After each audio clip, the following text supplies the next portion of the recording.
So what we're going to do right now is do a charcoal drawing of the pastel that we'll be recreating later. What's essential about this that charcoal drawing right now is that it's going to give me an idea where my darks and lights are in the final painting.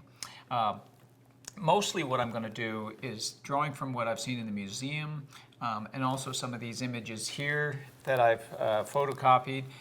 It's going to give me an idea of how he's using his charcoal, the twists and turns that he's creating, the expression in his line work.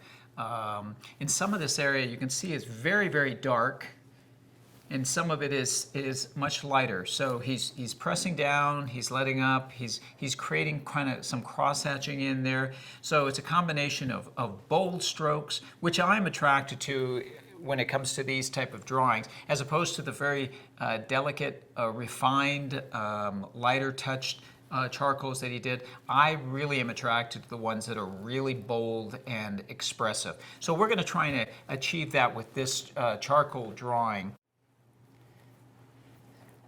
What I'm going to do is add a little more line work here. You can see the way he's using the pastels in this line work, so we're going to recreate that a little bit with the charcoal, just very lightly.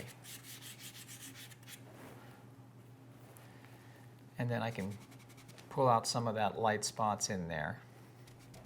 This is a kneaded eraser, which is great because I can go back in here and just adjust the strokes a little bit. Then you can go back in again and add a little bit more. The one thing that was really interesting about looking at Degas' work is you see how much he adjusts.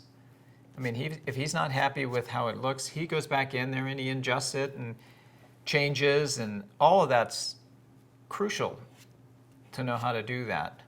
You just want to be able to be, because this is how you're starting your drawing. You're learning about the actual subject.